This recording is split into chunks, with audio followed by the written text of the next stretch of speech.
রাগী উমর, কিন্তু অনেক তাহাম্মুল। এত রাগ উমরের যে উমরের রাগকে শয়তান ভয় পায়, কিন্তু উমরের তাহাম্মুল এত যে খলিফার মসনদে দাঁড়িয়ে থাকা উমরকে সাধারণ একজন মানুষ দাঁড়ায় বলে, উমর খুতবা বন্ধ করো, কথা পড়ে আগে তোমার গায়ের চাদরের হিসাবটা দিয়ে নাও। এত তাহাম্মুল, আমিরুল মুমিনিন কোনো আওয়াজ নাই, আগে হিসাব দিছে, তারপরে জুমার নামাজের ইমামতি করেছে। তাহাম্মুল। আইম্মায়ে মুজতাহিদিনদের ভেতরে সবচেয়ে বেশি তাহাম্মুল ইমামে আজম আবু হানিফা।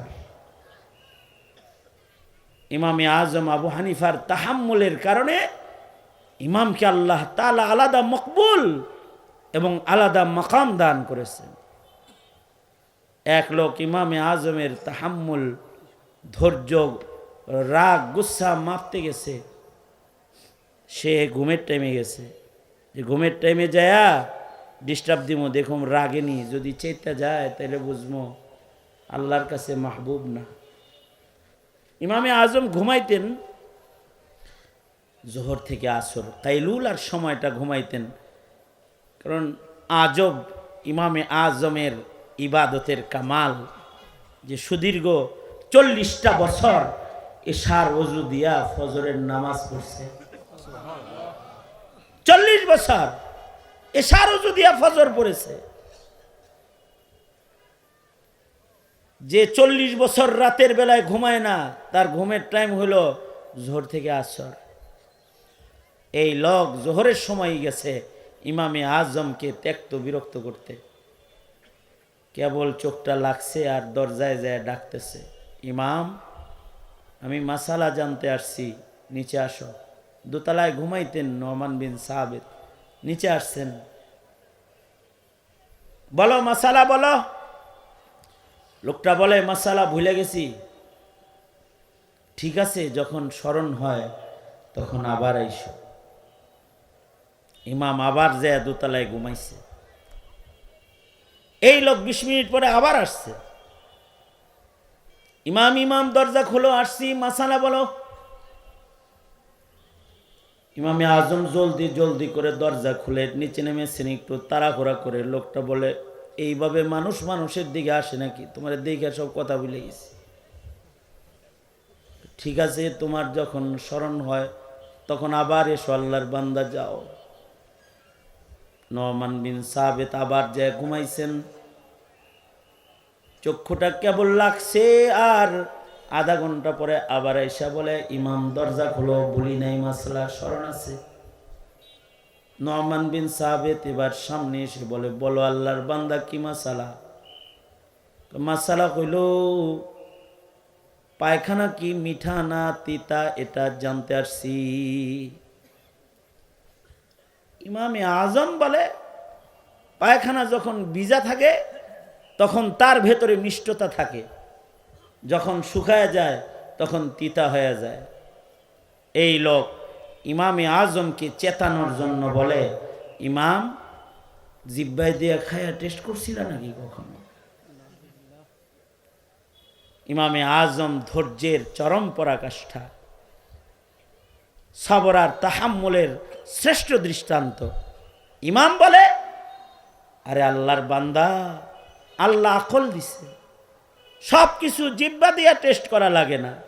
দেখো না, পায়খানা যখন ভিজা থাকে তখন তারপরে মাছি বসে, মাছির স্বভাব, মাছি মিষ্টি জিনিসের পরে বসে।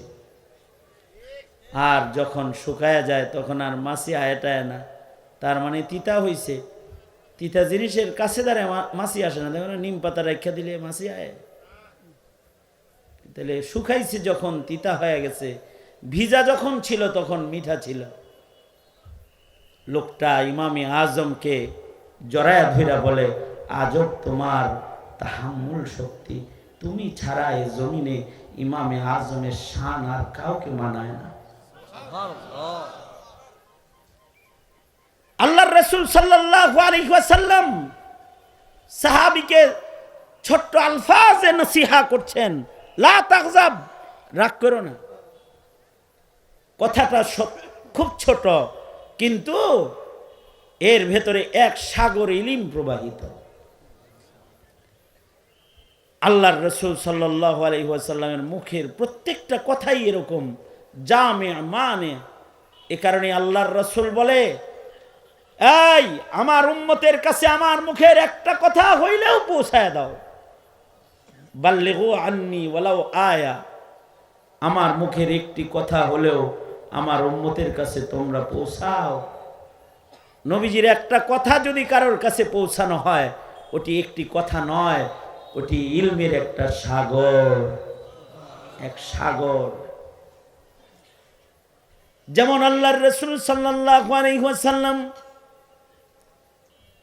ছোট্ট একটা হাদিস আল্লাহর নবী বলেছেন, ইন্নামাল আমালু বিন্নিয়াত, মানব জীবনের সব কাজ নিয়তের উপরে নির্ভরশীল। ছোট্ট একটা কথা, কিন্তু এর ভেতরে ইলমের সাগর আছে। নবীজির এই একটা কথা যদি দুনিয়ার সব মানুষ কিয়ামত পর্যন্ত সকল ইনস জিন আমল করে, নবীজির এই এক হাদিস আমল করলে জান্নাতে যাওয়া সহজ হয়ে যাবে। রুব্বা আমালিন সগীরিন তুআজ্জিমুহুন নিয়াহ, রুব্বা আমালিন কাবীরিন তুসাগগিরুহুন নিয়াহ। মানুষের জিন্দেগির নিয়তের মূল্য এত, নিয়তের কারণে বড় আমল ছোট হয়ে যায়। আবার নিয়ত যদি ভালো হয়, তাহলে ছোট্ট আমল মিজানের পালায় অনেক বেশি ওজনদার হয়ে যায়। হাকিমুল উম্মত মুজাদ্দিদুল মিল্লাত শাহ আশরাফ আলী থানভী রহমাতুল্লাহি আলাইহি নবীজির এই কথার আজব বিশ্লেষণ করে বলে, জানো, নিয়ত শুধু ছোট নেকির কাজ রে বড় নেকির কাজ বানায় না। নিয়তের কারণে কখনো কখনো গুনার কাজ ইবাদতের কাজে পরিণত হয়ে যায়। নিয়ত ভালো করে একটা গুনাহ করে লাইছে, নিয়তের কারণে সওয়াব পেয়ে গেছে। যেমন মুজতাহিদ ইজতিহাদ করছে নিয়ত ভালো করে, কিন্তু খাতা করছে, সওয়াব পেয়ে গেছে। আউযু বিল্লাহি মিনাশ শাইতানির রাজীম। বিসমিল্লাহির রহমানির রহিম। মা কানা মুহাম্মাদুন আবা আহাদিম মির রিজালিকুম ওয়ালাকিন রাসূলুল্লাহি ওয়া খাতামান নাবিয়্যিন ওয়া কানা আল্লাহু বিকুল্লি শাইইন আলীমা। وقال النبي صلى الله عليه وسلم أنا خاتم النبيين لا نبي بعدي. وقال النبي صلى الله عليه وسلم أوتيت علم الأولين والآخرين. وقال النبي صلى الله عليه وسلم إنما العلماء ورثة الأنبياء أو كما قال عليه الصلاة والسلام. اللهم صل على محمد وعلى آل محمد كما صليت على إبراهيم وعلى آل إبراهيم إنك حميد مجيد.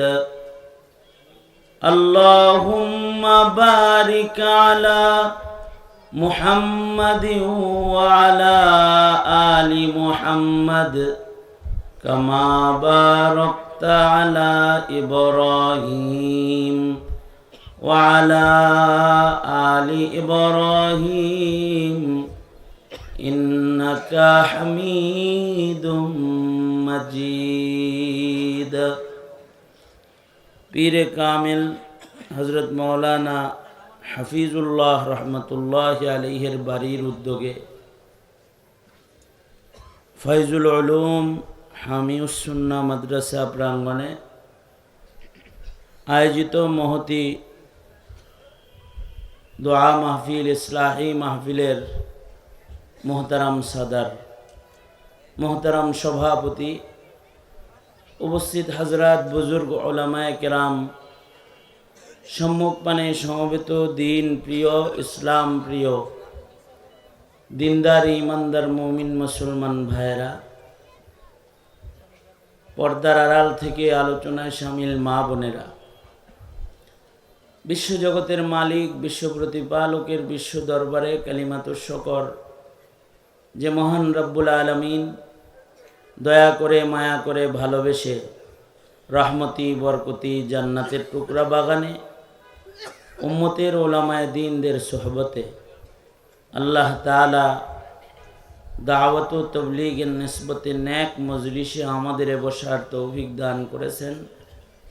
তার দরবারে শুকরগুজার হই, কালিমাতুশ শুকর পড়ি, শুকরিয়া আদায় করি, জবান খুলে মোহাব্বতে ভক্তি ভরে সমস্বরে আওয়াজ করে সকলে বলুন আলহামদুলিল্লাহ। বিকাল থেকে শুরু করে বাদাল জুমা থেকে যোগ্য বুজুর্গ ওলামা হযরতগণ কথা বলেছেন, আকাবির বুজুর্গ ওলামায়ে কেরাম আমার পরেও কথা বলবেন। আমি বরকতের নিয়তে আপনাদের সামনে আয়াত এবং কয়েকটি হাদিস পেশ করেছি।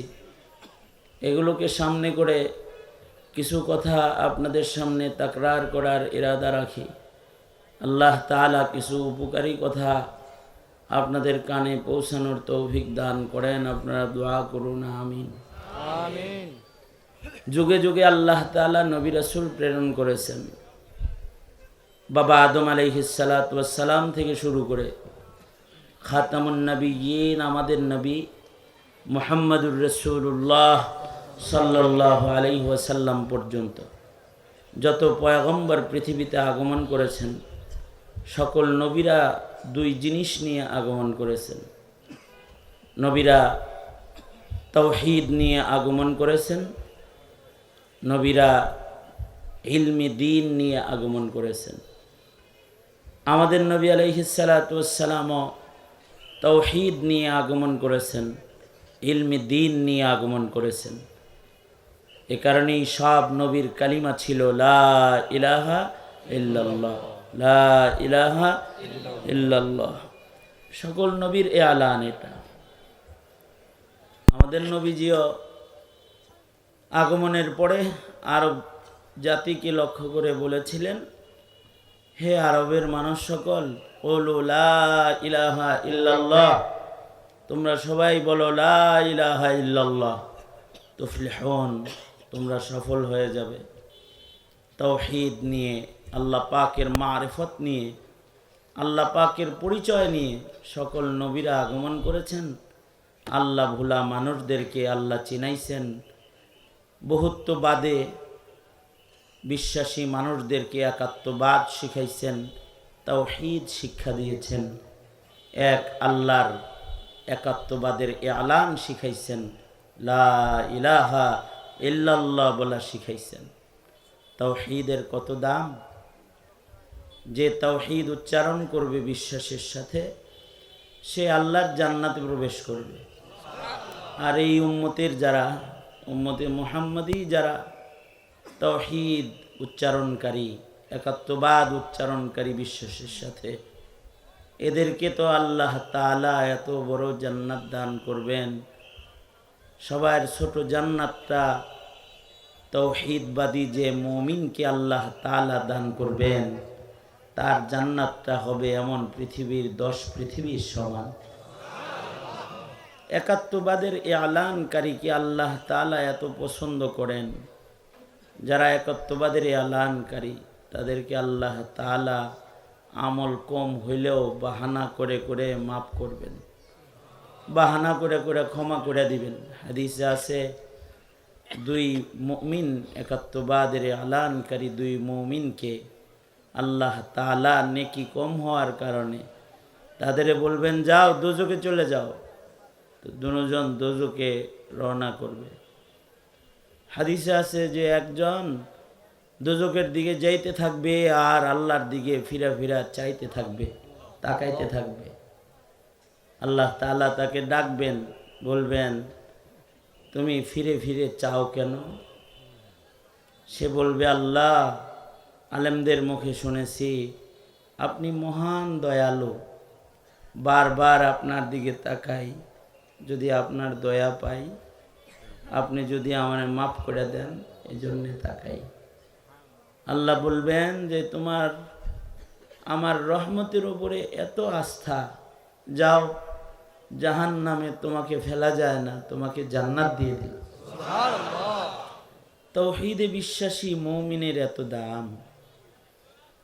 আরেকজন যাইতে থাকবে দোজখ পর্যন্ত চলে যাবে, এবার তাকে জাহান্নামের গেটের কাছে নিয়ে গেছে, ধাক্কা দিলে জাহান্নামে পড়ে যাবে।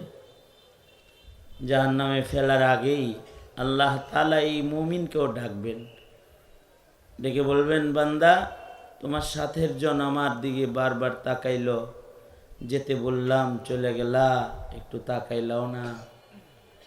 বান্দা কেঁদে কেঁদে বলবে আল্লাহ, দুনিয়াতে আপনার একটা হুকুমও মানি নাই, আজকে দোজখে যাইতে হুকুম করেছেন, এইটাও যদি না মানি তো বান্দা হওয়ার দাবি করি কেমনে? এই কারণে আপনার হুকুম মানার জন্য জাহান্নামের দিকেই যাইতেছিলাম। আল্লাহ বলবেন আমার হুকুমের প্রতিও তোমার এত সম্মান, যাও তোমাকে মাফ করে দিলাম, তুমি জান্নাতে চলে যাও। কারণ আল্লাহ পাকের শান হলো আল্লাহ পাক মালিক ইয়াউমিদ্দিন, বিচার দিবসের মালিক আল্লাহ তাআলা। বিচারপতি যিনি থাকেন তার বিচারের উপরেও মালিক যিনি, বাদশার অধিকার চলে। এখানে বাংলাদেশের বিচার বিভাগেও এই নিয়ম আছে, ফাঁসির আসামি যারা, যাদেরকে আদালতের জজ ফাঁসি দিয়ে দিছে, এদেরও শেষ প্রসেস থাকে রাষ্ট্রপতি মালিকের কাছে, মালিক বাদশাহ রাষ্ট্রপতির কাছে ক্ষমা ভিক্ষা চাওয়া। রাষ্ট্রপতি যদি কাউকে ক্ষমা করে দেয়, তাহলে হাকিম যাকে ফাঁসি দিয়েছে রাষ্ট্রপতি ক্ষমা করলে কোনো হাকিমের আর কিছু বলার থাকে না। এ কারণে আল্লাহ তাআলা বলেন বান্দা আমি কিন্তু বিচার দিবসের হাকিম না, আমি মালিক, মালিক ইয়াউমিদ্দিন। আমি তোমাদের সব অপরাধও ক্ষমা করে দিতে পারি যদি তোমরা আমার তাওহীদের উপরে বিশ্বাসী হও। এ কারণে সব নবীরা তাওহীদ নিয়ে এসেছেন, আমাদের নবীজিও তাওহীদ নিয়ে এসেছেন। सबक वहदत का दुनिया को दिया हजरत मोहम्मद ने, सबक वहदत का दुनिया को दिया हजरत मोहम्मद ने, बड़ा एहसान दुनिया पर किया हजरत मोहम्मद ने। सबक वहदत का दुनिया को दिया हजरत मोहम्मद ने, बड़ा एहसान दुनिया पर क्या हजरत मोहम्मद ने। सारा दुनिया के वहदानियतेर सबक मुहम्मदुर रसूलुल्लाह सल्लल्लाहु अलैहि वसल्लम दिएছেন। আর বহুত্ববাদকে মানুষের দিল থেকে তিনি সরাইছেন। सबक वहदत का दुनिया को दिया हजरत मोहम्मद ने, दुई को दूर हर दिल से किया हजरत मोहम्मद ने, दुई को दूर हर दिल से किया हजरत मोहम्मद ने, बड़ा एहसान दुनिया पर किया हजरत मोहम्मद ने, शरीके दर्द मजलूमा अनी से हाल महरूमा दिल का आलम का हाथों में क्या हजरत मोहम्मद ने। আমাদের নবী আলাইহিস সালাতু ওয়াস সালাম অন্যান্য নবীরা যেমন একাত্মবাদের এলান করেছেন, আমাদের নবীজিও একাত্মবাদ শিখাইছেন। কারণ একাত্মবাদ ওয়ালা মুমিন, একাত্মবাদে বিশ্বাসী মুমিনের অনেক দাম। আল্লাহ তাআলা একাত্মবাদে বিশ্বাসী মুমিনদেরকে আল্লাহর বন্ধু বানাইবেন, জান্নাতে জায়গা দান করবেন। এ নবীরা একাত্মবাদ নিয়ে এসেছেন। পাশাপাশি নবীদেরকে আল্লাহ তাআলা ইলমে দ্বীন দান করেছেন। সব নবীরাই ইলম নিয়ে আগমন করেছেন। যত নবী এসেছেন সকল নবীকেই আল্লাহ তাআলা ইলমে দ্বীন দান করেছেন। ইলমে দ্বীন কি? ইলমে দ্বীন হইল ওই নূর, যেই নূরের দ্বারায় যেই রবের সাথে মারেফত হইছে, যেই রবের সাথে পরিচয় হইছে, যে রবের বিশ্বাস দিলে আসছে মুমিন হিসাবে, একাত্মবাদ তাওহীদের যে শিক্ষাটা পাইছে, যে রবের বিশ্বাস হৃদয়ে জাগা নিছে, এই রব পর্যন্ত পৌঁছার নূর হইল ইলমে দ্বীন। ইলমের মাধ্যমে যে আল্লাহর সন্ধান পাইছে, এই আল্লাহ পর্যন্ত পৌঁছতে পারবে। সব নবীদেরকেই আল্লাহ তাআলা ইলম দান করেছেন।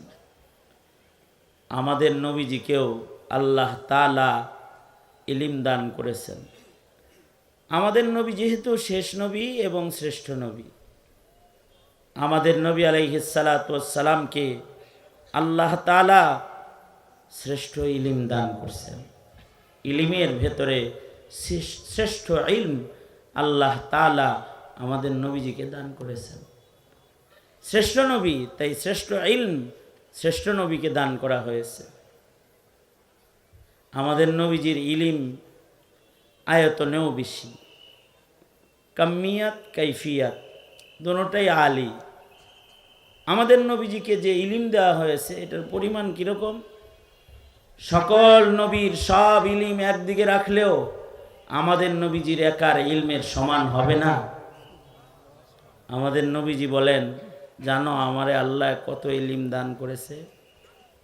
আল্লাহ রাসূলুল্লাহ সাল্লাল্লাহু আলাইহি ওয়াসাল্লাম قال رسول الله صلى الله عليه وسلم أوتيت علم الأولين والآخرين।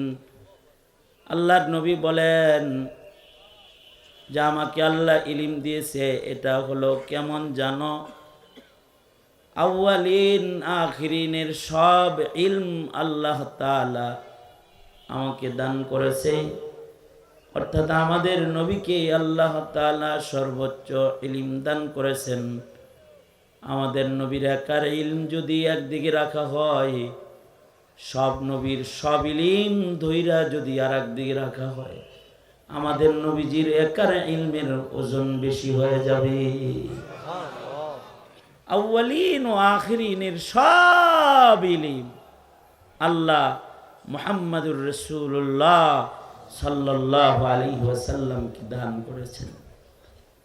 নবীজির ইলমের পরিমাণও বেশি। আরো আশ্চর্য বিষয় হলো আমাদের নবীজির ইলম, নবীজির ইলমের আরেকটা মুজিজা হলো আল্লাহর রাসূল জাওয়ামিউল কালিম। নবীজি বলেন আমাকে আল্লাহ তাআলা জাওয়ামিউল কালিম বানিয়েছেন। আমাদের নবীজির অল্প ইলমও অনেক। আমাদের নবীজির মুখের উচ্চারিত ইলমি দুটি শব্দ এক ইলমের সাগর। কারণ এটা নবীজির বৈশিষ্ট্য। নবীজিকে আল্লাহ তাআলা, আমার নবীকে আল্লাহ তাআলা জাওয়ামিউল কালিম বানাইছেন। নবীজির প্রত্যেকটা কথা জামিয়া মানিয়া। নবীজি বলতেন অল্প, কিন্তু এর ভেতরে এক সাগর নসিহত লুকায়া থাকতো। নবীজির মুখের কথা বেশি লাগতো না। আমরা ঘন্টার পর ঘন্টা ওয়াজ করার পরেও কথা হয় অনেক অল্প, কিন্তু আল্লাহর রসুল একটি শব্দ উচ্চারণ করার পরে সেখানে ইলমের এক সাগর প্রবাহিত হইত। এ কারণেই আল্লাহর রসুল সাল্লাল্লাহু আলাইহি ওয়াসাল্লামের কাছ থেকে সাহাবীরা বেশি শুনতেও চাইত না। এক সাহাবী তো এসে বলেই ফেলল, আউসিনি ইয়া রাসূলুল্লাহ ওয়ালা তুকসির আলাইয়া, ওগো আল্লাহর নবী আপনি আমাকে ওসিয়ত করুন, ওয়ালা তুকসির আলাইয়া বেশি করেন না, আমাকে অল্প করে নসিহত করুন। কারণ সাহাবী জানে আমার নবীর অল্প কথার ভেতরে অনেক হেদায়েত আছে। সাহাবী বলে, ওয়ালা তুকসির আলাইয়া, ওগো আল্লাহর নবী বেশি বলার দরকার নাই, আমাকে অল্প করে বলেন। আজব মুহাম্মাদুর রাসূলুল্লাহ সাল্লাল্লাহু আলাইহি ওয়াসাল্লাম যেমন নবীজির কাছে নসিহত অল্প শুনতে চেয়েছে, তেমন আল্লাহর রসুল সাল্লাল্লাহু আলাইহি ওয়াসাল্লাম নসিহত অল্প করেই করেছেন, অল্প করে করলেন। সাহাবীও শুনতে চাইছে অল্প, নবীজি বললেন অল্প। নবীজি বললেন, লা তাগজাব লা তাগজাব লা তাগজাব।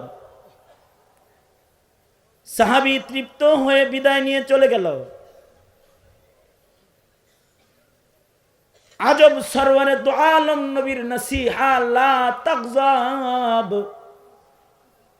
ছোট্ট একটা শব্দের ভেতরে এক সাগর ইলম লুকায় রয়েছে। মুহাদ্দিসরা বলে আল্লাহর নবী লা তাগজাব বলেছেন, তার মানে সাহাবী কি এমন একটা নসিহা আল্লাহর নবী দান করেছেন, এই নসিহার উপরে যদি এ সাহাবী আমল করে, তাহলে আল্লাহর রসুলের মুখের উচ্চারিত একটা শব্দ তার জিন্দেগির অর্ধেক গুনাহ থেকে বাঁচার জন্য যথেষ্ট। জিন্দেগির আধা, জিন্দেগির অর্ধেক গুনাহ, সারা জিন্দেগির অর্ধেক গুনাহ থেকে নবীজির এই এক শব্দ দিয়ে বেঁচে যাবে সে। কারণ নবীজি জাওয়ামিউল কালিম, আল্লাহর রসুল বলে কম, কিন্তু এর ভেতরে ইলিম লুকায়া থাকে এক সাগর। এটা আল্লাহর রসুলের ইলমি মুজিজা। কারণ হলো মানুষ মানব জীবনে যত গুনাহ করে, সকল গুনাহ মানুষ দুই কারণে করে। সকল গুনাহের উৎস খুঁজলে গুনার উৎস বের হবে মাত্র দুইটা। একটা গুনাহের উৎস হলো মানুষের শাহওয়াত। মানুষ স্বাদের কারণে, শাহওয়াতের কারণে গুনাহ করে। মানুষের শাহওয়াত আছে, মানুষের নফস আছে, তাই শাহওয়াত আছে, স্বাদ আছে, ইচ্ছা আছে, মজা আছে, কাম চাহিদা আছে। এই স্বাদ আল্লাহ তাআলা ফিরিস্তারে দেন নাই, মানুষই দান করেছেন।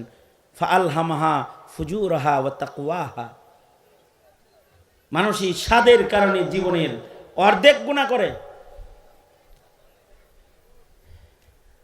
আর মানুষের বাকি অর্ধেক গুনাহ করে মানুষ গাজাব থেকে, রাগ গুসাত থেকে। মানুষের জীবনের অর্ধেক গুনাহ হয় রাগের কারণে। ভাই ভাইয়ের মাথায় ডান্ডা মারছে রাগ কইরা, হামলা করছে রাগ কইরা, মামলা দিছে রাগ কইরা, সন্তান পিতার সাথে বেআদবি করেছে রাগ করে, ছোট ভাই বড় ভাইয়ের সাথে বেআদবি করছে রাগ কইরা, বিবি স্বামীর ঘর ছেড়ে বাবার বাড়ি চলে গেছে রাগ কইরা, স্বামী তার বিবিকে ছোট্ট কারণে তালাক দিয়ে ঘর থেকে বের করে দিচ্ছে রাগ কইরা, গুলি করেছে রাগ কইরা, পরের ঘরে আগুন দিছে রাগ কইরা, গালি দিচ্ছে রাগ কইরা। মানব জীবনের অর্ধেকের বেশি গুনাহ, অর্ধেক গুনাহ মানুষ গাজাবের কারণে, রাগের কারণে করে। আল্লাহর রসুল নিজের সাহাবীকে বললেন, লা তাগজাব, রেগো না, রেগো না, রাগকে কন্ট্রোল করো, তাহাম্মুল ওয়ালা হও। যার তাহাম্মুল বেশি তার গুনাহ কম, যার রাগ কম তার অর্ধেক গুনাহ কম। এ কারণে আল্লাহর রাসূলের তাহাম্মুলও বেশি।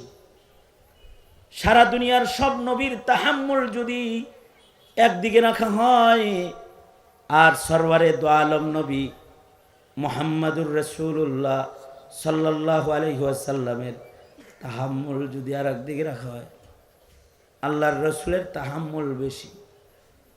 নবীজিকে চতুর্দিকে পাথর মাইরা রক্তাক্ত করেও তাহাম্মুল সবর ভাঙ্গা যায় না।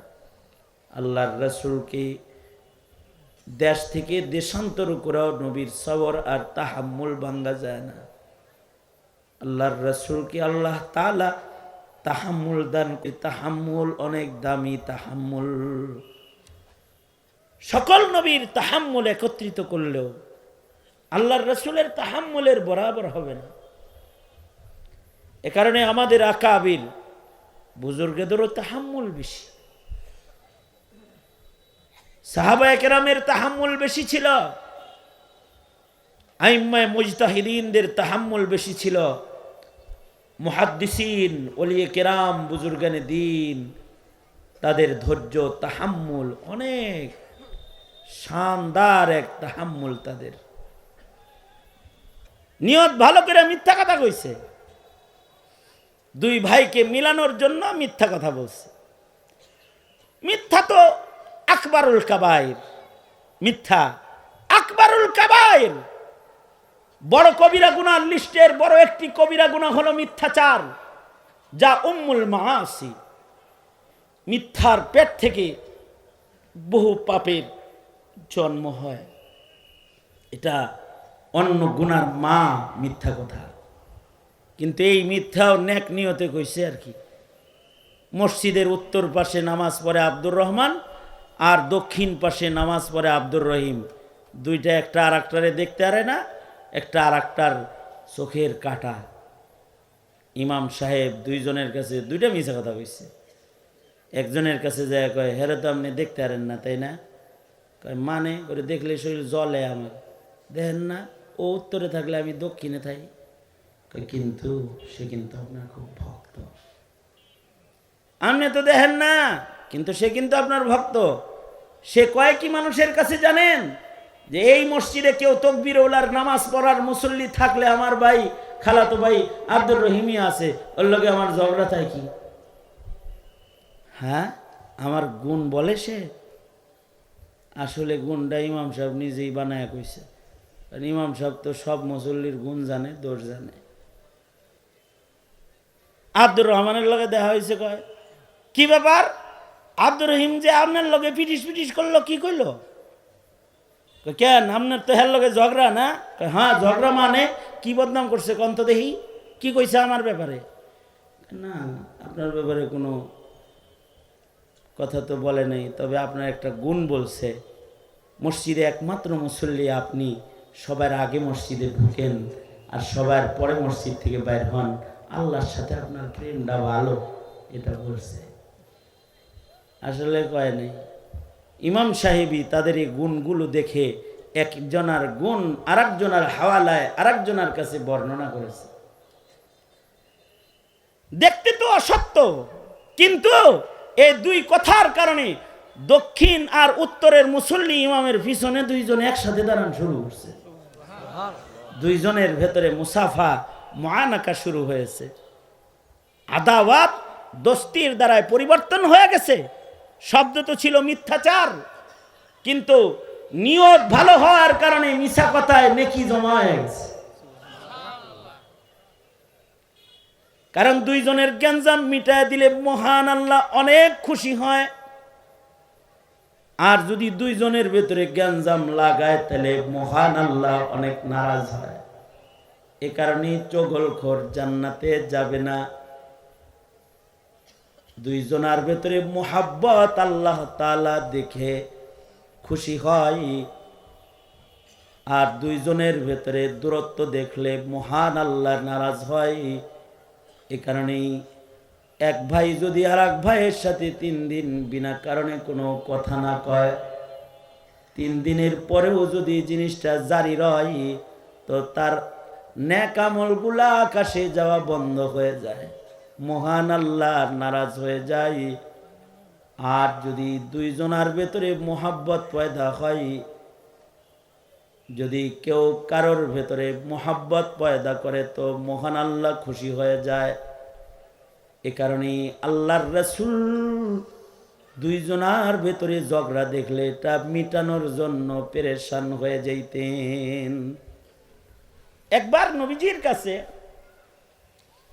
বুখারীতে রিওয়ায়াত আছে, একবার নবীজির কাছে খবর পৌঁছলো কুবায় দুইজনে ঝগড়া লাগছে। আল্লাহর রাসূল এই দুই গোত্রের ঝগড়া মিটানোর জন্য, দুইজনার ঝগড়া মিটানোর জন্য আল্লাহর নবী মসজিদ থেকে বের হয়ে গেলেন।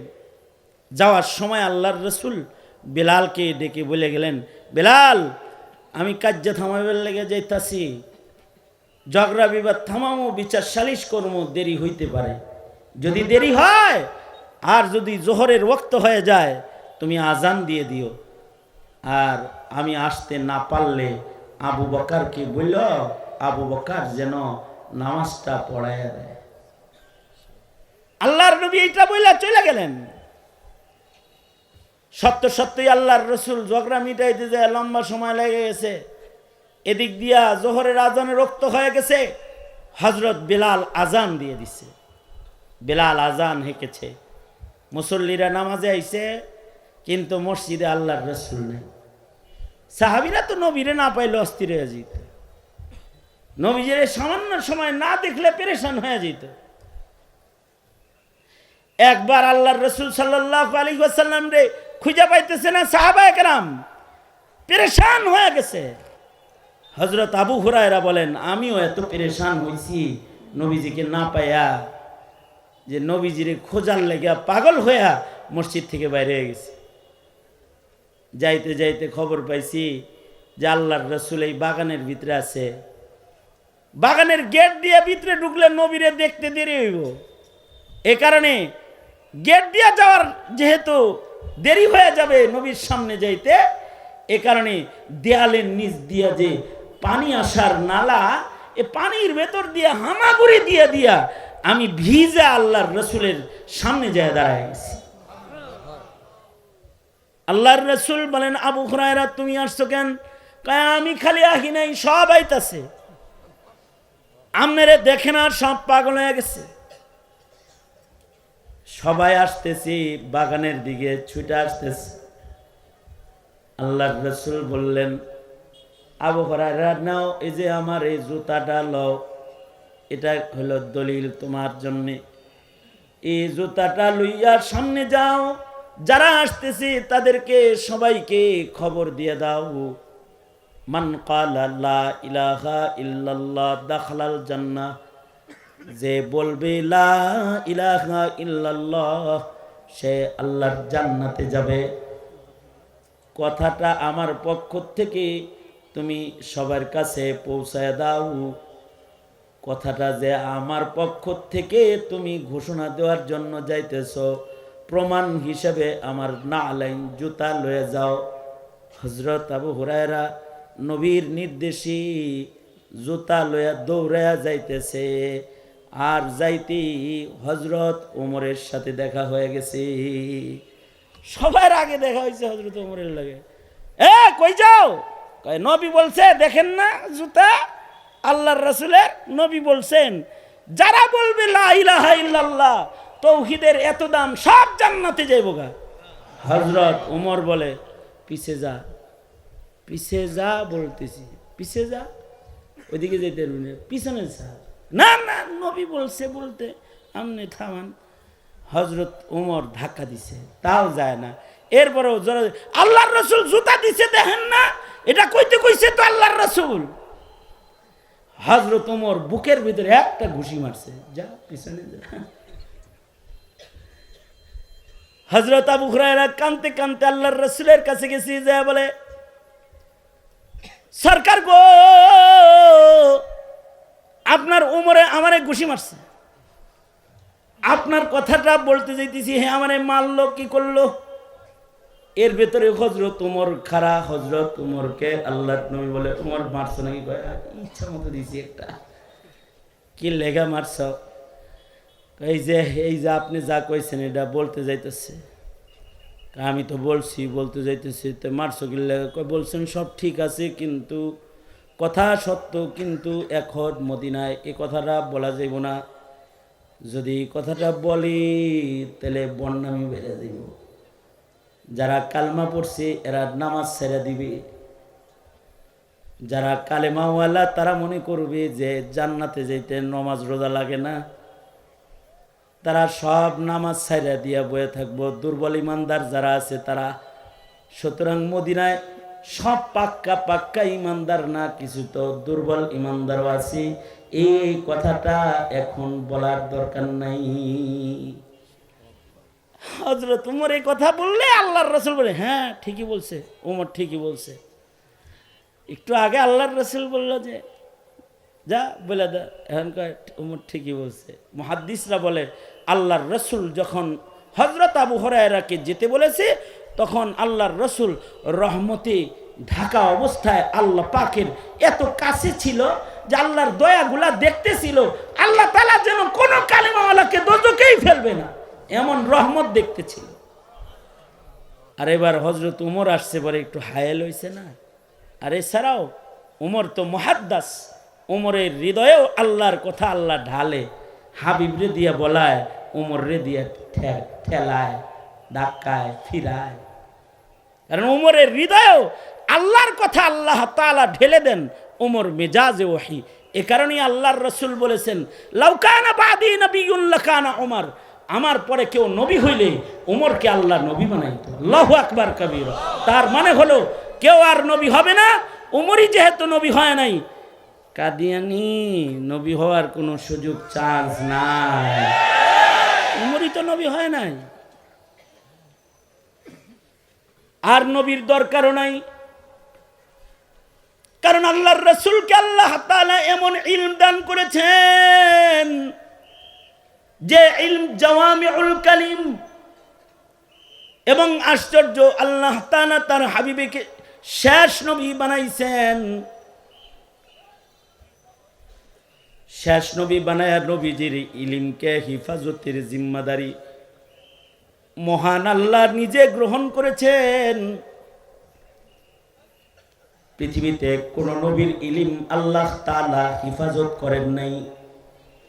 বাবা আদমের ইলম হিফাজত হয় নাই, নূহ নবীর ইলম হিফাজত হয় নাই, সুলাইমান দাউদ পয়গম্বরের ইলম হিফাজত হয় নাই, মুসা হারুন এর ইলম হিফাজত হয় নাই, ঈসা আলাইহিস সালাম পর্যন্ত যত কিতাব নাজিল হয়েছে কোন কিতাব হিফাজত হয় নাই। কোন নবীর ইলমকে আল্লাহ তাআলা হিফাজত করেন নাই।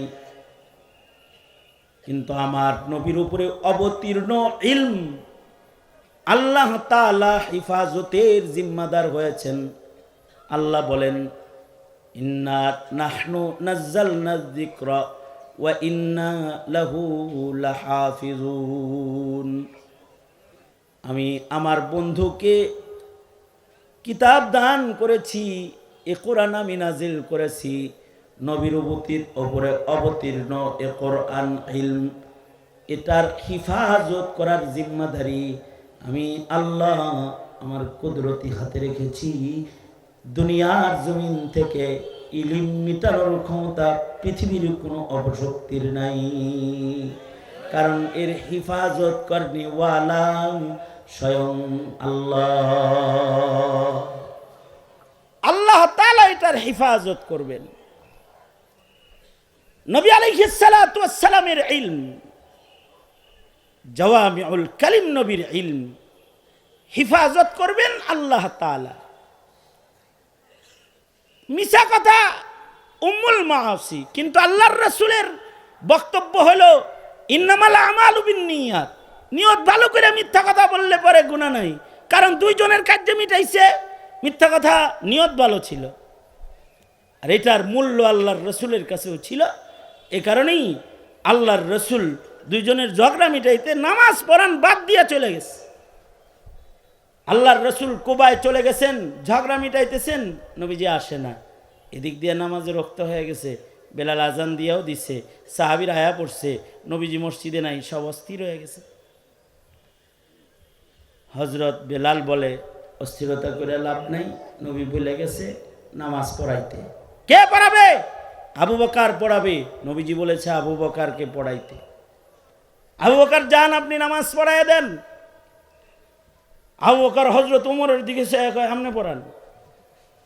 হযরত ওমর কয়, না আপনি পড়ান, ইমামত আপনারই হক, আপনার ইলম বেশি, আপনি ইমামতি করেন। হযরত আবু বকর ইমামতিতে দাঁড়ায় গেছেন, নামাজও চলতেছে। এমন সময় আল্লাহর রাসূল ফেরত আসছেন। সাহাবীরা তো দেখে আলাইছে নবীজি আসছে, পিছনে যারা দাঁড়াইছে এরা দেখতেছে না। ইসলামের প্রথম যুগে নামাজের ভিতরে কথাবার্তাও ছিল। এক সাহাবীর আয়া জিগাইতো, কয় রাকাত হইছে রে? 3 রাকাত। ঠিক আছে, আল্লাহু আকবার। কথাবার্তা ছিল আগে। এক সময় কথা বলা নিষেধ হয়ে গেছে। যখন নিষেধ হয়ে গেছে, এবার একজন আসছে, তো দিছে একটা ধমক সাহাবী। নামাজের ভিতরে কথা কস? আল্লাহর রসুল ঘুরে কয়, ঝগড়া করলা কেন? কয়, দেখেন না কথা কয়। তার মানে নামাজে এখন আর কথাবার্তা নাই, এক সময় কথা হয়েছে। নবীজি আসছে, তো সাহাবীরা পিছন থেকে লুকমা দিতেছে, হাতে তালি মারে, এই আবু বকর পিছায় বড় হুজুর আয়া পড়ছে, হাতে তালি মারতেছে। হযরত সিদ্দিক আকবর তিলাওয়াতের ভিতরে এমন গভীর ভাবে ঢুকে রয়েছেন যে তালিমালি এটি হুনে টনে না, উনি নামাজ পড়াইতেই আছে। গভীর মনোযোগে আল্লাহর কোরআন পড়তেছে সিদ্দিক আকবর। সিদ্দিক আকবর তো ফজরের কেরাত যখন পড়ত, খলিফাতুল মুসলিমিন যখন ছিলেন, তখন ইমামতি করতেন, ফজরের নামাজ পড়াইতেন। ফজরের নামাজে এত লম্বা তিলাওয়াত করতেন, সাহাবীরা মনে মনে পেছন থেকে ভাবত যে লোকমা লাগাই, আওয়াজ দেই, কারণ যদি সূর্য উঠে যায়, এত লম্বা কেরাত ধরে মানুষ। আবার সাহাবী নিজেই বলে, না, তবে আমাদের ইতমিনান ছিল নবীর মুসল্লায় বসে দাঁড়িয়ে আবু বকর আমাদের নামাজ নষ্ট করবে না। কানা আবু বকর আলামুনা, আবু বকর আমাদের ভেতরে সবচেয়ে বেশি জ্ঞানী, সবচেয়ে বড় আলেম। দাঁড়া থাকা অবস্থায় আমাদের নামাজ নষ্ট হইতে পারে না, আমরা আবার আওয়াজ দিতাম না। আবু বকর লম্বা করে কোরআন পড়ত। হযরত সিদ্দিক আকবর তো মগ্ন তিলাওয়াতে, গভীর মনোযোগে তিলাওয়াত করতেছে। সাহাবীরা দেখে যে তো হুনে না রে, অনেকে মিলা জিলা বাইরে বাইরে শুরু করছে। এবার আবু বকরের তাল হইছে যে নবীজি তো আয়া পড়ছে রে। হযরত আবু বকর পিছনের দিকে আসতেছেন, আল্লাহর রসুল আবু বকরকে বললেন, আবু বকর আপনি পড়ায়া দেন। হযরত আবু বকর শুকরিয়া আদায় করে ইশারা করে বললেন, নবীজি শুকরিয়া, আপনি আমাকে পড়াইতে বলেছেন। ইশারায় বলে ফেললেন, আপনি থাকতে কোরআন নাজিল যার উপরে হয়েছে, সে তাকে পিছনে রেখে কোরআন পড়ার যোগ্যতা আবু বকরের নাই, আমি পিছনে আসলাম, আপনি পড়াইয়া দেন। আল্লাহর নবীজির সামনে দাঁড়ায় গেছেন, নবীজি নামাজ শেষ করছেন। নামাজ শেষ করে আল্লাহর রসুল বলেন, এই সাহাবীরা এরম এরম করছো কে? লোকমা দিছি। যদি লোকমা দিতে হয় তাহলে তাকবীর বলবা, বিতাসবিহ তাকবীর বলবা, আল্লাহু আকবার বলতা, সুবহানাল্লাহ কইতা, আলহামদুলিল্লাহ কইতা, তাকবীর দিতা। কিন্তু এরম এরম তালি তালি মারতেছো কে? তালি মারবে মহিলারা, কারণ মহিলাদের সাউত, গলার আওয়াজও পর্দা। তারা যদি ইমামকে লুকমা দেয় তাহলে তারা আওয়াজ দিবে, কিন্তু তোমরা লুকমা দিবা, তাকবীর মারবা। বহরহাল আল্লাহর রাসূল সাল্লাল্লাহু আলাইহি ওয়াসাল্লাম দুইজনের ভেজাল মিটানোর জন্য পেরেশান হয়ে যেতেন। এ কারণে দুইজনের ভেজাল মিটাইতে মিছা কথাও বলা যায়। আর আজব জমানা, এখন ভেজাল মিটাইবো আগে পিছে এমন পোস্ট দেয় যে দুই দলের কাজ্জা লাগায় আলায়, দুই দলের ঝগড়া লাগায়। ভেজাল মিটাইবো তো পরে ভেজাল আরো লাগায়। তাদের জন্য আল্লাহর রাসূল সাল্লাল্লাহু আলাইহি ওয়াসাল্লামের আজব আরেকটা জাওয়ামিউল কালিম নবীর হাদিস। আল্লাহর রাসূল বলেন, নবী আলাইহিস সালাতু ওয়াস সালাম বলেন, আল মুমিন মিরআতুল মুমিন। কথাটা খুব ছোট, কিন্তু কিয়ামত পর্যন্ত সারা দুনিয়ার মুমিন মুমিনের ভালোবাসা হৃদ্যতা বাড়ার মতো একটা সবক এর ভেতরে আছে। ছোট্ট একটা কথা, আল মুমিন মিরআতুল মুমিন, আবু দাউদের রিওয়ায়াত। রাসূল মুমিনকে মিরআতের সাথে, আয়নার সাথে তুলনা করেছেন। এক মুমিন আর এক মুমিনের জন্য আয়না স্বরূপ। আজব, वाह, कमाल कर दिया मुहम्मदुर रसूलुल्लाह सल्लल्लाहु अलैहि वसल्लम। मुमिन क्या मुमिनेर आयना बनाया दिल। तार माने हलो मुमिन मुमिनेर दोष देखले हाउकाउ करबे ना, मुमिन मुमिनेर दोष देखले चिल्लापाल्ला करबे ना, मुमिन मुमिनेर सामने आयना हये दाঁড়িয়ে যাবে। आयना जेमन आवाज ছাড়া सामने দাঁড়িয়ে ভাইয়ের ত্রুটি সংশোধন করে দেয়, এই তোর চোখের কোণায় ছোট্ট কেতর আছে, মুছে ফেল। আয়না যেমন আওয়াজবিহীন ময়লা দেখায় দেয়, তিলকে তাল বানায় না, তালকে তিল বানায় না। যতটুকুন দাগ আছে ততটুকুনি দেখায়, বড় করে দেখায় না। একজনার দোষ আয়না আরেকজনের কাছে কয় না। মুমিনও তুমি একজনের দোষ আরেকজনের কাছে কইবা না। জাওয়ামিউল কালিম নবীর হিদায়াত, মিরআতুল মুমিন। তুমি তোমার ভাইয়ের দোষ বলবা, নিরিবিলি বলো, আদবের সাথে বলো, আস্তে করে বলো, চুপি চুপি বলো, আরেকজন যেন না শুনে এমন ভাবে বলো, বলে দাও যাতে করে সে হিদায়াত হয়ে যায়। একবার বলে হয় না তো বারবার বলো, 1000 বার বলো। আয়না তোমাকে 1000 বার বলে, তুমি তোমার ভাইকে 1000 বার বলবা, রাগ করবা না, ইসলাহ করবা, আয়না হয়ে যাও তুমি। আর তুমি মুসলে হইছো ফেসবুকের ভিতরে ঢুইকা মুসলে আজম।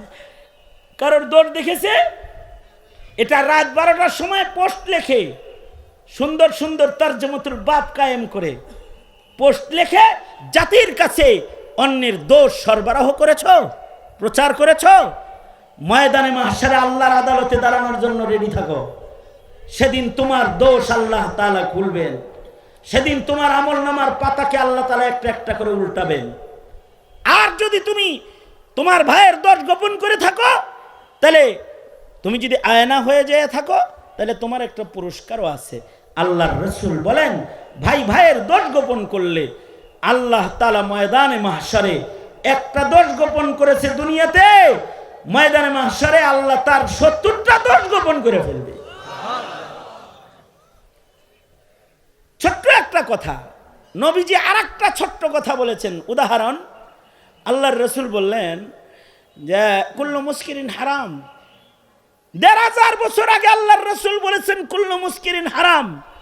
নবীজির এই বক্তব্য, এই কথার দ্বারায়, কুল্লু মুসকিরিন হারামে শব্দের দ্বারায় 1500 বছর আগে যেমন মদ হারাম হয়েছে অথবা অন্যান্য নেশাদ্রব্যর হুরমতের দলিল হয়েছে, নবীর এই কথা 1500 বছর পরে এসে এই যুগে ইয়াবা বাবাও নবীজির এই কথা দিয়েই হারাম হইতেছে। সামনের দিনে যদি বাবা না খালা মামা নামের কোনো নেশাও আসে, তো নতুন কোনো ইলম লাগবে না। কুল্লু মুসকিরিন হারাম, এতটুকুন দিয়েই কিয়ামত পর্যন্ত যত নেশাদ্রব্যের আগমন হবে সব হারাম হয়ে যাবে, নতুন ইলমের দরকার পড়বে না। আল্লাহর রাসূলকে আল্লাহ তাআলা এমন জাওয়ামিউল কালিম বানিয়েছেন। এটা হলো নবীজির ইলমের আরেকটা সাইড। আর আল্লাহর রাসূলের ইলমের হিফাজত আল্লাহ করবেন, এটা নবীর আলাদা মুজিজা। কারণ নবীজি শেষ নবী, নবী বলেন আনা খাতামুন নবিয়্যিন লা নাবিয়্যা বাদি, আমি শেষ নবী, আমার পরে আর নবী নাই।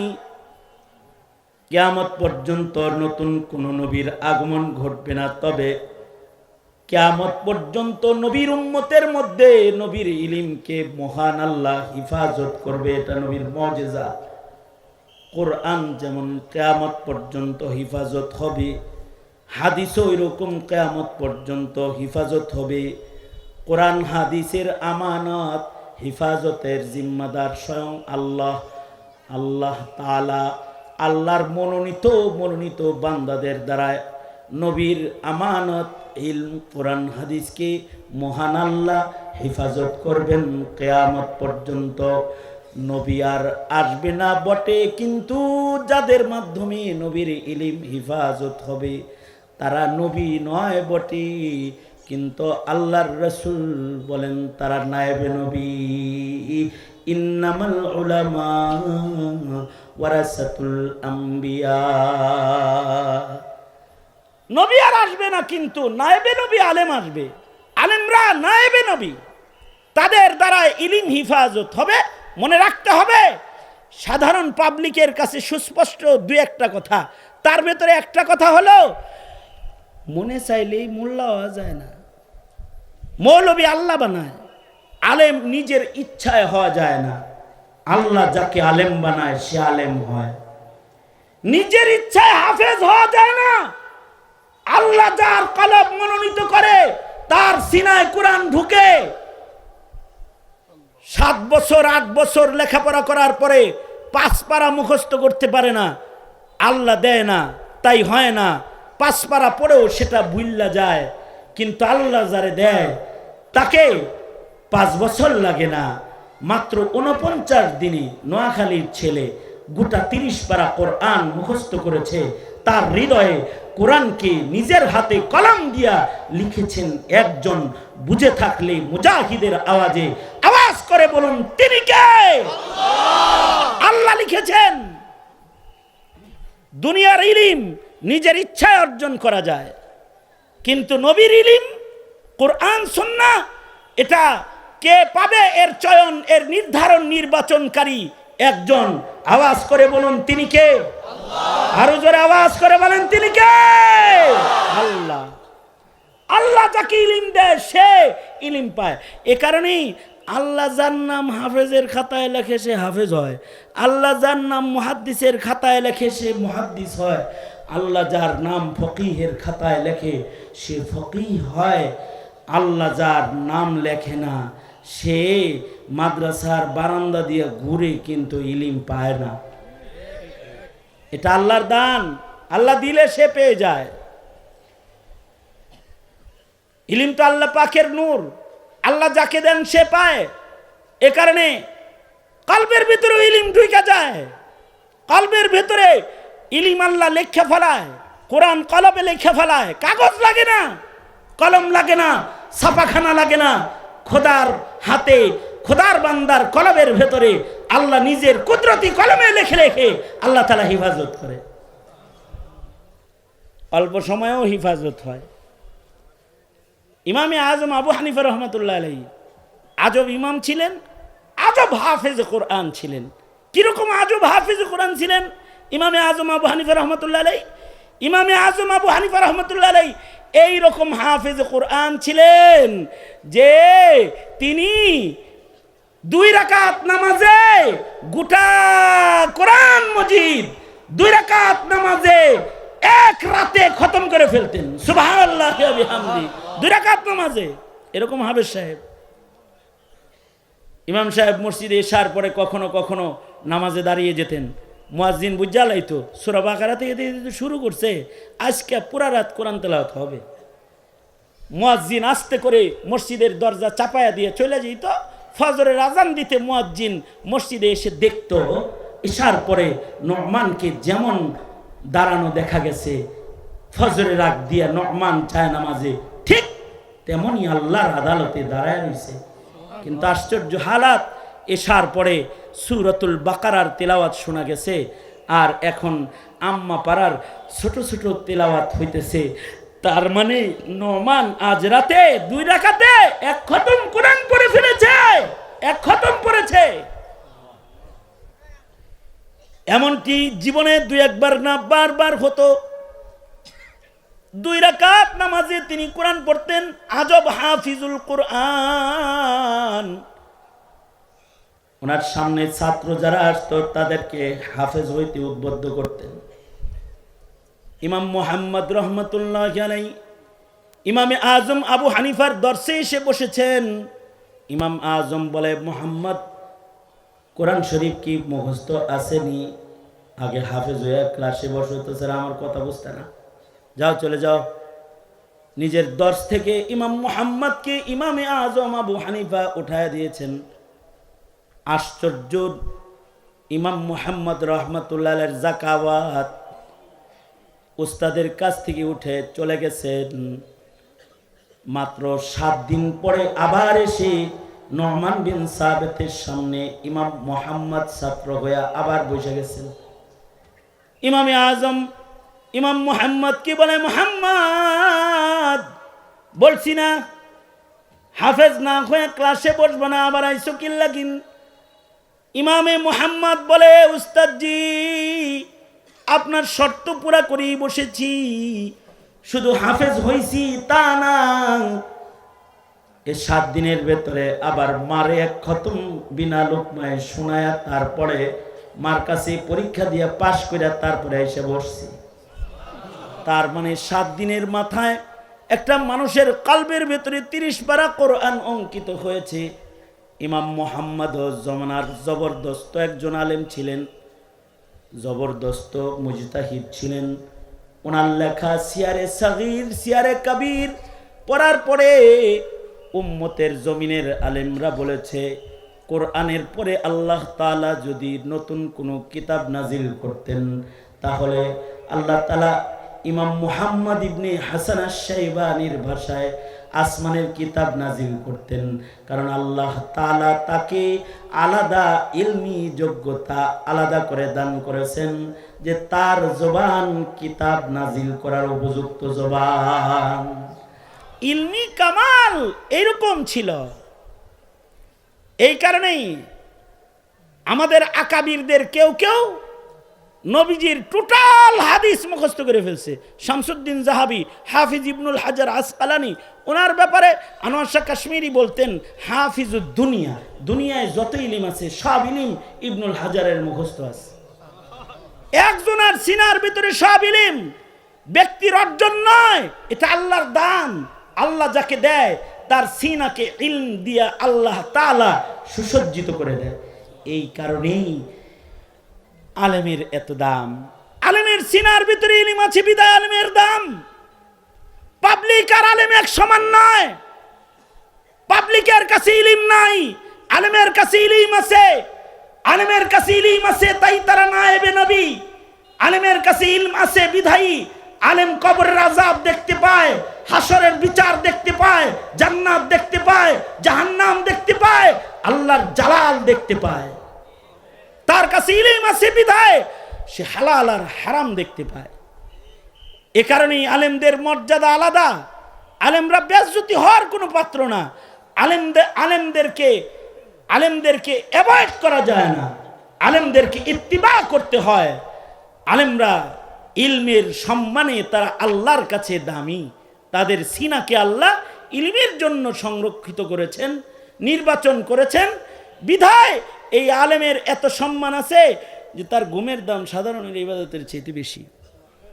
কবরে তার সম্মান এই পরিমাণ আছে যে কোনো আলেম যখন কবরে যায় আল্লাহ তাআলা কবরের মাটিকে ডেকে বলতে থাকে, এই মাটি, নায়েবে নবী গেছে কিন্তু দেহ খাইস না। নবীদের শান হলো নবীদের দেহ মাটি খায় না। আমাদের নবী আলাইহিস সালাতু ওয়াস সালাম হায়াতুন নবী, তিনি জমিনের উপরে যেমন ছিলেন জমিনের নিচে তেমনই আছেন। মাটির যোগ্যতা নাই নবীর দেহ খাবে। সকল নবীরা কবরে জিন্দা, কবরে তারা নামাজ পড়ে। নায়েবে নবীও যে আল্লাহর কাছে কবুল নায়েবে নবী, তার দেহে মাটি আসর করে না। যে আল্লাহর কাছে মনোনীত স্বীকৃত নায়েবে নবী হয়ে যায়, তার ব্যাপারে এলান হয়, এই মাটি, আমার এই বান্দার সিনাকে আমি আমার ইলমের জন্য মনোনীত করেছি, তার দেহকে খাস না, তার দেহকে হজম করিস না। নায়েবে নবীকে ময়দানে মাহশারে আল্লাহ তাআলা বলবে, তোমাকে ইলিম দিছিলাম, এই কারণে তোমাকে মাফ করে দিলাম। ইদহাবু কাদ গাফারতু লাকুম, তোমাকে মাফ করে দিলাম, তোমাকে ইলিম দিয়েছিলাম। তাই এজন্য সাধারণ মানুষ আর নবী পাবে না। পৃথিবীর মাটিতে নবীজির রব পড়ে থাকতো, ইলমের রব, নবুয়তের রব। এই কারণে জমিনে আলেমেরও একটা রব আছে। ওই বাংলার এক প্রান্তে বঙ্গোপসাগরের পাশে হাটহাজারীর মাদ্রাসায় শাইখুল ইসলাম আল্লামা আহমদ শফি বসে থাকতো, কিন্তু তার রব টোটাল বাংলাদেশের রন্ধ্রে রন্ধ্রে পড়ে থাকতো। কোথায় আল্লামা জুনায়েদ বাবুনগরী বসে থাকতো, তার রব পড়ে থাকতো। শেখুল হাদিস আল্লামা আজিজুল হক ঢাকার একটি ছোট্ট মাদ্রাসার ছোট্ট কোণে বসে হাদিসের দর্শে ব্যস্ত থাকতো। মুফতি আমিনী লালবাগ মাদ্রাসার ছোট্ট একটি ঘরে দর্শে হাদিসের মসনদে বসে থাকতো, কিন্তু তাদের রব, তাদের প্রভাব গোটা বাংলাদেশ থরথর করে কাঁপতো। আলেমদের রব আজও আছে। আলেমরা বসে থাকলেও তাদের দেখলে ভয় পায়, ডরের চোটে তাদের জঙ্গি কয়, তাদের ভয় পায়, তাদেরকে সন্ত্রাসী কয়। এরা তসবিহ লয়ে বয়ে থাকে, তারপরেও ভয় পায়। কারণ এই রব, এটা নবীর ওয়ারাসাত। নবী পাককে আল্লাহ রব দান করেছেন, আলেমদের ভেতরেও রব আছে। এ কারণে চেতা কোনো মোল্লা যদি এলাকায় থাকে, এক মোল্লাই এলাকার সব বাটপার যারা আছে এগুলোর ভীতির কারণ হয়ে যায়। দেশে যদি কোনো চেতা একটা মৌলবী থাকে, এক মৌলবী সব নাস্তিক মুরতাদের জন্য কাল হয়ে যায়। এই কারণেই নাস্তিকের গোষ্ঠী যখন কমিশন গঠন করে, মোল্লা রাখতে আসলে ভয় পায়। যখন উপদেষ্টা পরিষদ গঠন করে, তখন ভালো একটা মোল্লা রাখতে ভয় পায়। কারণ জানে যে এই জায়গায় যদি চেতা কোনো মোল্লা বসায় দেই, তাই আমি ডাক্তার ইউনূসেরও খাওয়া নাই। চেতা মোল্লা বসে গেলে আমাকে একদিকে ঠেলে নিয়ে যাবে। একটা মৌলবীর প্রভাব আছে, আলেমে দ্বীনের প্রভাব আছে। সুতরাং মুহতারাম হাজিরিন, ইলমের হেফাজত, আলেমে দ্বীনদের হেফাজত, ইলমের হেফাজতের মাধ্যমে নায়েবে নবী আলেম গঠনের প্রক্রিয়া জমিনে যত মজবুত হবে, উম্মতের হিদায়াত তত আসান হবে। কারণ নবী আর আসবে না।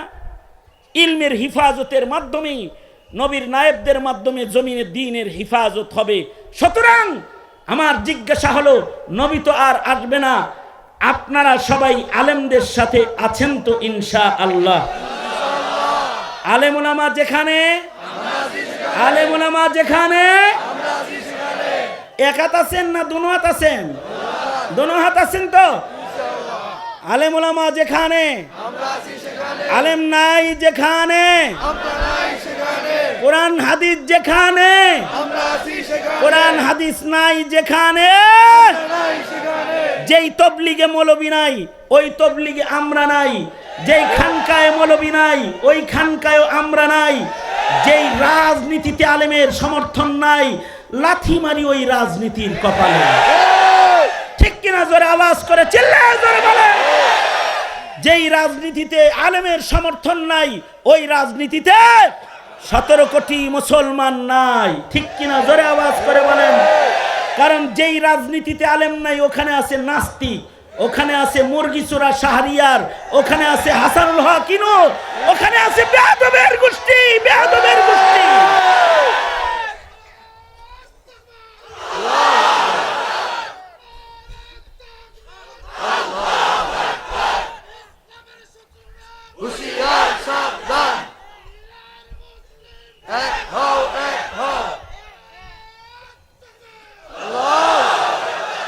সুতরাং উলামায়ে কেরামের সাথে থাকবেন তো ইনশাআল্লাহ? আলেমদেরকে ইজ্জত না করলে কি হয়? হাসিনার কাছ থেকে শিক্ষা নিয়ে নিতে পারো না? আলেমদেরকে বেইজ্জতি করলে কি হয়? আওয়ামী লীগের কাছ থেকে শিখে নিও। কোন ওয়ার্ডের একটা ছোট পাতি নেতারেও পাটি সালাম দিয়ে তালাশ করে এখন পাওয়া যায় না, পাওয়া যায় না। আলেমদেরকে বেইজ্জতি করার অভিশাপ। স্বাধীনতার পরে বাংলাদেশের মাটিতে হাসিনার মতো নিকৃষ্ট কায়দায় পালায়নকারী কোনো নেতা নেত্রীর দৃষ্টান্ত ইতিহাসের পাতায় পাতা উল্টায়া পাওয়া যায় না। সুতরাং এখনো যারা রাজনীতি করো অথবা যারা সরকার চালাও, হাসিনা থেকে শিক্ষা নাও। হাসিনা যেমন উলামায়ে কেরামের দুশ্মন হওয়ার কারণে দিল্লি যায় পাড়ি জমায়া ওঠে, ঠাই পায় না, কোনো দেশে যাইতে পারে না। এখন যারা আছো, কারোর দিল্লি যাওয়া লাগছে, কারোর আমেরিকা চলে যাওয়া লাগতে পারে। সুতরাং দেশে আসো, মুসলমানের দেশে, ভদ্রের মতো দেশ চালাও, ভদ্রের মতো দেশ চালাও, অভদ্র হবে না, ভদ্রের মতো দেশ চালাও। দেশের মুসলমানদের অধিকারকে তাকায় লক্ষ্য করে দেখো। 17 কোটি মুসলমানের ইমানি স্পৃহাকে, উদ্দীপনাকে মূল্যায়ন করো। যদি মূল্যায়ন না করো তো রাতের ভেতরে 24 ঘন্টার ভেতরে তোমাদেরকে নামাইতে এদেশের মানুষের সময় লাগে না। হাসিনারে নামায় দেখাইছে, 24 ঘন্টার ভেতরে নামাতে পারে। আল্লাহ তাআলা আমাদের সবাইকে উলামায়ে দ্বীনদের কদর করার তৌফিক দান করুন।